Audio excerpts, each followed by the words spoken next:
جیسے عمر بن الخطاب کا واقعہ میں آپ کو سناتا ہوں کہ جب عمر بن الخطاب رضی اللہ عنہ 690 میں مسلمان ہوئے، آپ لوگوں کو پتا ہوگا، He was a staunch opponent of رسول اللہ. حضرت عمر بن الخطاب اللہ کے نبی کے بہت زیادہ اپوزیشن میں تھے. تو جب رسول اللہ صلی اللہ علیہ وسلم کو وہ طیش میں آ کر نعوذ باللہ قتل کرنے جا رہے تھے، یہ سب واقعہ آپ نے پڑھا ہوا ہے، تو ان کی جو بہن تھی وہ قرآن مجید کی تلاوت فرما رہی تھی، بڑا مشہور واقعہ ہے. تو حضرت عمر بن الخطاب طیش میں آئے، دروازہ نوک کیا اور کہا تم کیا پڑھ رہی تھی، اور پھر انہوں نے جب ہیزیٹیٹ کیا بتانے سے تو ان کو مارا حضرت عمر بن الخطاب نے. اس کے بعد حضرت عمر بن الخطاب نے جب ان کا جذبہ دیکھا، ان کی کنسسٹنسی دیکھی اپنی بہن کی، تو عمر بن الخطاب نے مارنا انہیں چھوڑ دیا، کیونکہ ان کے ذہن میں آیا کہ میری بہن مجھ سے اتنا ڈرتی ہے، اگر یہ کہہ رہی ہے کہ تم جو مرضی کر لو، مجھے جتنا مرضی مارو، میں پروفٹ صلی اللہ علیہ وسلم کی اتباع نہیں چھوڑوں گی، میں اسلام کو نہیں چھوڑوں گی، تو کچھ تو بات ہے اسلام میں کہ یہ بہادر بن گئی ہے. تو انہوں نے کہا اچھا چلیں مجھے قرآن سنائیں. کیا پڑھ رہی تھی آپ، سنائیے مجھے بھی.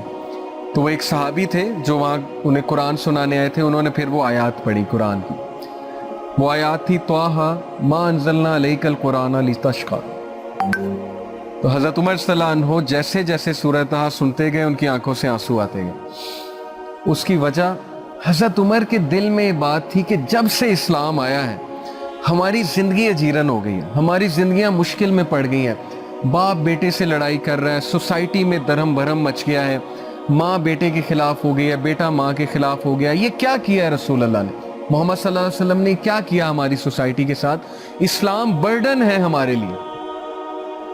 اور جب وہ یہ سوچ رہے تھے رسول اللہ صلی اللہ علیہ وسلم کو نعوذ باللہ قتل کرنے کے لیے، تو تبھی یہ آیت ان کے سامنے ریسائٹ ہوئی، مَا أَنزَلْنَا عَلَيْكَ الْقُرْآنَ لِتَشْقَىٰ. ٹرانسلیشن کیا ہے اس کی؟ اللہ تعالیٰ کہتے ہیں کہ طٰہٰ، یہ قرآن ہم نے تمہیں مشکل میں ڈالنے کے لیے نازل نہیں کیا، إِلَّا تَذْكِرَةً لِمَن يَخْشَىٰ، بلکہ یہ قرآن تو تذکرہ ہے خشیت والوں کے لیے، پرہیزگاروں کے لیے.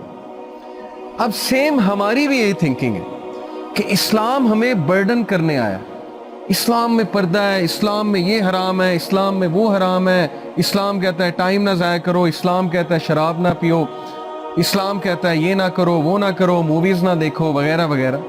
بہت سی چیزیں ہمیں سننے کو ملتی ہیں نا کہ یہ نہ کرو وہ نہ کرو، ایوری تھنگ. تو یاد رکھیے کہ دین اسلام اور محمد رسول اللہ صلی اللہ علیہ وسلم انسانیت کے، اللہ کے نبی سے زیادہ انسانیت کا کوئی بھی خیر خواہ نہیں ہو سکتا.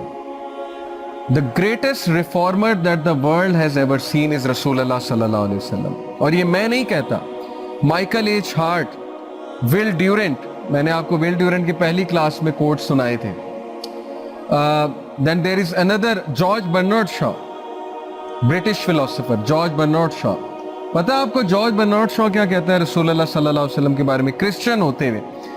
He says کہ مجھے پورا یقین ہے کہ اگر آج کے دور میں مسلمانوں کے نبی آ جائیں، 1930s میں اس نے بات کی تھی کہ اگر آج کے دور میں رسول اللہ آ جائیں ان کے نبی، تو وہ سارے مسئلے حل کر دیں گے. ریسزم، انٹالرنس، نفرتیں اور یہ جو لڑائیاں ہو رہی ہیں، جو ورلڈ وار ہو رہی ہے، یہ اگر ان کا حل کسی کے پاس ہے تو وہ مسلمانوں کے نبی کے پاس اور ان کے لائف سٹائل کے پاس. یہ جارج برنارڈ شاء کا کوٹ ہے.